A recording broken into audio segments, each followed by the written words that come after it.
walang pinoprotektahan, walang kasinungalingan, serbisyong totoo lang. Saksihan! Suspended ARMM Governor Zaldi Ampatuan sa Philippine Heart Center muli magpapalipas ng gabi. Exclusive, pirmado at nanotaryong affidavit ni Zaldi Ampatuan ukol sa umano'y dayaan sa Maguindanao noong 2007 elections, hihimayin. Paglitaw ni Lintang Bidol at pagkanta ni Zaldi Ampatuan tungkol sa umano'y dayaan sa eleksyon, panakip-butas daw sa mga pagkukulang umano ng Administrasyong Aquino ayon kay dating Justice Secretary Raul Gonzales. Dating COMELEC Commissioner Virgilio Garciliano lalantad na raw? Bagong panganak na sanggol natagpuang patay sa isang pumping station sa Maynila. At sa showbiz saksi, Heart Evangelista nagsalita na tungkol sa umano'y pagkumpronta sa kanya ni Marian Rivera sa shooting ng Temptation Island. Dingdong Dantes, dahilan nga ba ng away?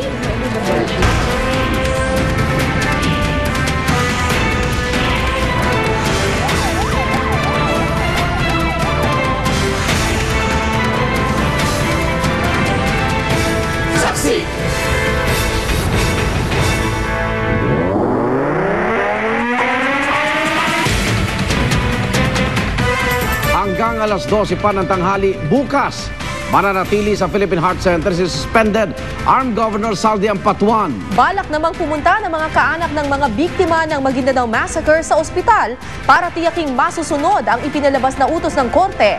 Live mula sa Quezon City, saksi si Ivan Mayrina. Ivan. Yes, Igan Cara, muli nga magpapalipas ng gabi dito sa Philippine Heart Center si suspended Armed Governor Zaldi Ampatuan matapos payagan ng korte na tapusin ang mga kailangan niyang check-up.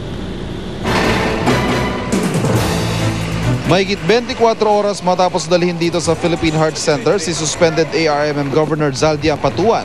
Naglabas kaninang alas 7 ng gabi ng desisyon si Judge Jocelyn Solis Reyes kaugnay ng motion para ma-confine sa ospital si Ampatuan. Pinapayagan daw siyang manatili sa ospital para tapusin ang lahat ng kailangang medical examination sa pangasiwaan ng attending physician ni Ampatuan na si Dr. Danilo Quizon. Kabilang sa mga pagsusuring ito ang angiogram para malaman kung may bara sa blood vessel sa puso ng suspendidong gobernador. Pero may deadline ng korte.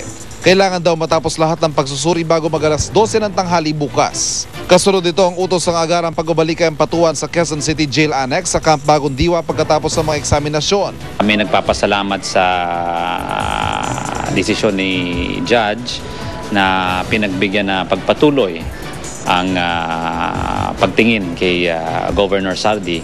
At sabi ko nga na kami ay tuloy-tuloy na susunod, magko-comply at kung sa anumang kautusan, order at alituntunin ng korte. Saved by the bell ang dating ng desisyon ni Judge Solis Reyes para sa BJMP at kay Ampatuan dahil inireklamo na sila ng indirect contempt ni Attorney Harry Roque sa pag-overnight ng suspendidong gobernador na isa sa mga pangunahing akusado sa Maguindanao Massacre. Kung ngayon po, hindi po kami nagpunta ng Heart Center, asahan niyo po bukas para masigurado na masunod ng order. Si Maguindanao Governor Toto Mangudadato naman, wala na raw nakikitang problema sa desisyon. Ang importante, panatag kami na talagang specified na ang oras lang na mag-i-stay si Zaldi dito sa hospital. Sa kabila nito, nababahala raw ang mga prosecutors sa mga pangyayari nitong mga nakalipas sa araw. The public prosecutors is denouncing in the strongest words the clear and apparent attempt of accused Zaldi Ampatuan through his lawyers to evade his continued detention. Ang palasyo umaasa namang pahihintulutan ng korte na mailabas ang resulta ng lahat ng medical test ni Ampatuan para malaman kung may basehan para sumailalim sa angiogram ang suspendidong gobernador. Tinanong natin kanina si Attorney Calleja sa aktual na kondisyon ni Ampatuan sa mga sandaling ito. Hindi siya nagdetalye, ang tanging sinabi lamang niya ay nasa CCU daw ito o sa Coronary Care Unit ng Philippine Heart Center. At live mula sa Quezon City, ako si Ivan Mayrina, ang inyong saksi. Exclusive mong nakakuha ang GMA News ang kopya ng affidavit ni suspended Armed Governor Zaldi Ampatuan.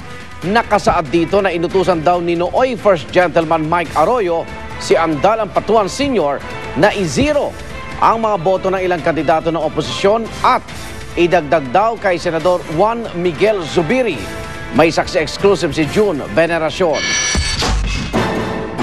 Pirmado at nanotaryo pa. Ito ang kauna-unahang may lagdang dokumento mula sa isa sa pangunahing akusado sa Maguindanao Massacre na si suspended ARMM Governor Saldi Ampatuan.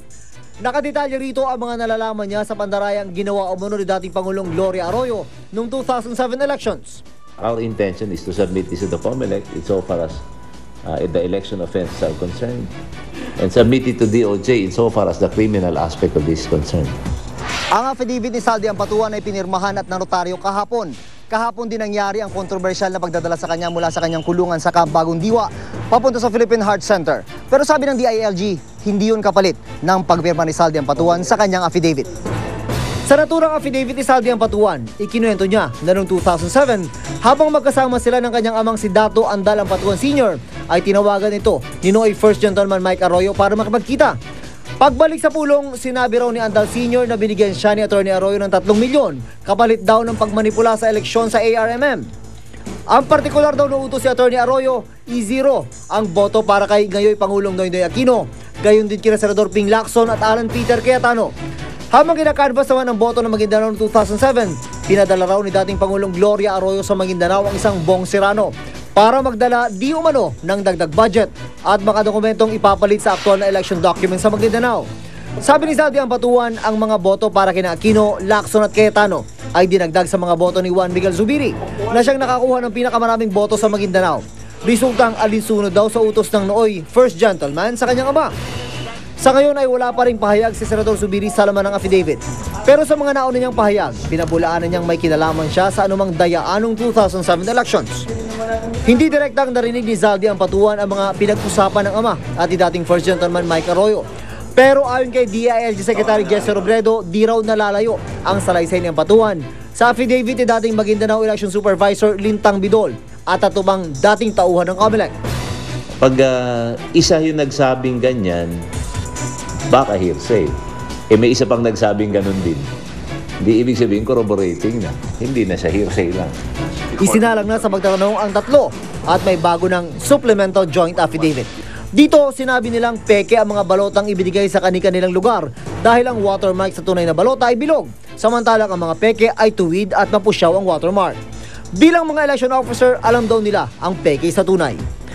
June Veneracion ang inyong saksi. Panakipbutas sa pagkukulang umano ng gobyernong Aquino. Yan naman ang tingin ni dating Justice Secretary Raul Gonzales sa paglantad ni Lintang Bedol at pagsisiwalat ni Saldi Ampatuan ng umano'y dayaan sa mga nakalipas na eleksyon. Saksi si Maria Ausente.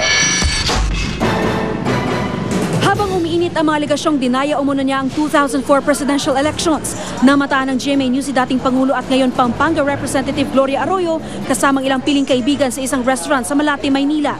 Gayunman, di na siya nagpaunlak ng panayam.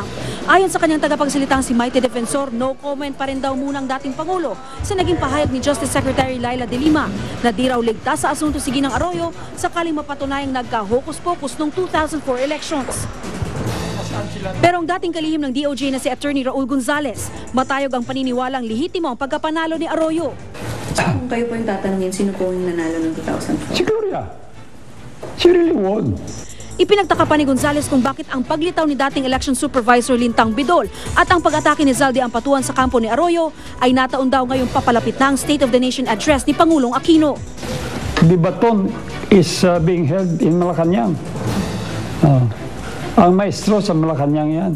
There must be an ulterior motive here. Which is to cover up for their own failures. Atakin mo natin kabila para they will not be able to counterattack anymore. Una nang iginiit ng DILG, voluntaryong sumuko sa gobyerno si Bedol. Hindi raw nila ito hinanap, kaya malisyoso raw ang mga akusasyong kinanlong nila ito. Ayon pa sa palasyo, wala raw naging kasunduan kay Ampatuan, kaugnay sa alok niyang maging state witness sa Maguindanao Massacre. Pero di pa rito natapos ang dating kalihim. Pinulaan niya si COMELEC Chairman Sixto Brillantes sa pahayag nitong ang kliyente niya noong si Fernando Poe Jr. ang nanalong Pangulo noong 2004. He should not make this pronouncement. I think that's unbecoming for him to prejudge at this point in time.